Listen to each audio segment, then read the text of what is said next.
खबर की ओर। सूदखोरी का शिकंजा, कर्ज के विवाद में युवक की मौत का आरोप, कीरतपुर थाने में हंगामा। बिजनौर के थाना कीरतपुर क्षेत्र में एक युवक की मौत के बाद सूदखोरी के कारोबार को लेकर गंभीर सवाल खड़े हो गए हैं।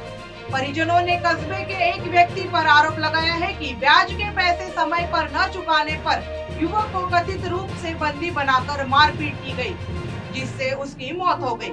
घटना के बाद गुस्साए परिजनों ने थाने पहुंचकर जमकर हंगामा किया और आरोपियों के खिलाफ सख्त कार्रवाई की मांग की।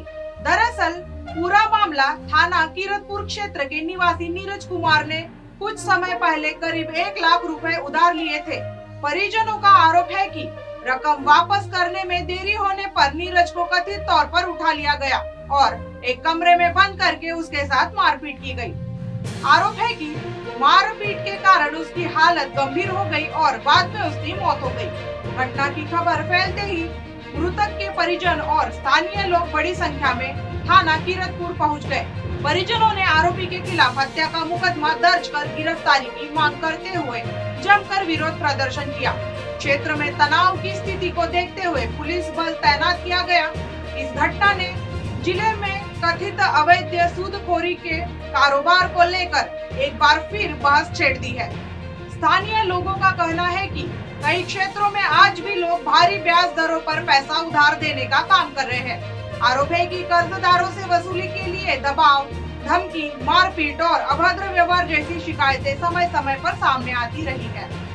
हालांकि यह ध्यान रखना जरूरी है कि इन आरोपों की पुष्टि जांच के बाद ही हो सकेगी।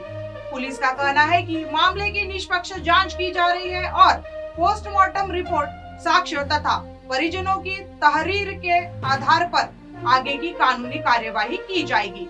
फिलहाल सबसे बड़ा सवाल यह है कि यदि किसी क्षेत्र में अवैध रूप से ऊंची ब्याज दरों पर धन उधार देने की शिकायतें लगातार सामने आती है, तो ऐसे मामलों पर प्रभावी रोक कैसे लगाई जाए और जरूरतमंद लोगों का शोषण होने से कैसे बचा जाए।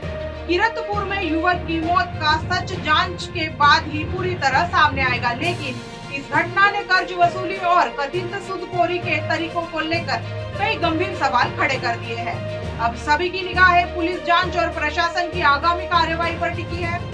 मृतक को घर से अपनी बाइक पर बैठा कर ले जाते हुए सीसीटीवी में कैद पाया गया है। सुजाता, आपके पति के साथ क्या हुआ? मेरे पति के साथ मार पिटाई हुई है। किसने की है? क्या पूरा मामला बताओ थोड़ा।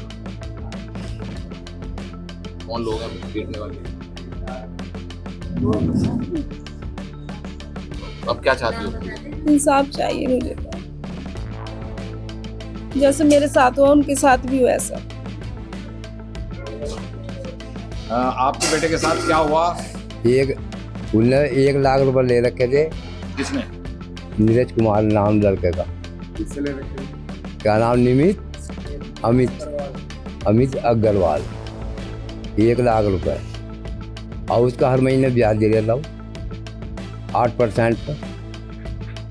और दूसरी बात ये हो कि वो बोला ब्याज हर महीने जा रहा उसका। वो बोला भाई मेरा बीच में काम जरा ढीला है, मैं तेरा 25-26 तारीख को मतलब हिसाब नहीं था। मेरा नाम अंकित कुमार, कीरतपुर निवासी का रहने वाला हूँ और मेरे पापा का नाम है श्री ज्ञानचंद, भैया का नाम है नीरज। उन्होंने 1 लाख रुपये अमित अग्रवाल से ब्याज को उधार ले रखे थे, जिसका हर महीने ब्याज जा रहा था। इस महीने थोड़ा लेट हो गया काम की वजह से। उन्होंने बोला मैं 25-26 तारीख को सारा क्लियर इंतजाम कर दूँगा। अमित अग्रवाल 15 तारीख सुबह 5 बजे आए, 5:30 बजे घर पे, और भैया को ले गए और उसके वहाँ से आए थे वो 7:30 बजे के लगभग। देखे अमित अग्रवाल गए थे घर से और घर पे पंकज पाल छोड़ के गए। हालांकि 14 तारीख में 7-8 बजे के लगभग शाम को मेरे पास से धमकी आई थी कि वो पैसे नहीं देगा तो मैं घर पे आऊँगा और मारपीट करूँगा जो भी मुझे मिलेगा। किसकी धमकी आई? अमित अग्रवाल की। क्या हुआ? उनकी धमकी आई, मैंने कहा भैया मैं भैया से बोल दूँगा, तो उन्होंने मुझे धमकी दी कि मैं घर पर आऊँगा आधे 1 घंटे में और जो भी मुझे मिलेगा मैं मारपीट करूँगा, गाली गलौज करूँगा। तुम्हारे भैया के साथ क्या हुआ? और भैया को 15 तारीख में सुबह लेके गए वे यहाँ से घर से उठा के बाइक पे बैठा के। वहाँ उन्होंने मारपीट की उनके साथ और फिर उधर से पंकज अग्रवाल छोड़ के गए 1-1.5 घंटे बाद। घर पे आते ही उन्होंने उल्टी की, घर पे किसी को बताया नहीं। कि ऐसे ऐसे मेरे साथ मारपीट की। अब क्या चाहते हैं आप? कल थाने गए? अब हमें इंसाफ चाहिए अपने भैया की खातिर।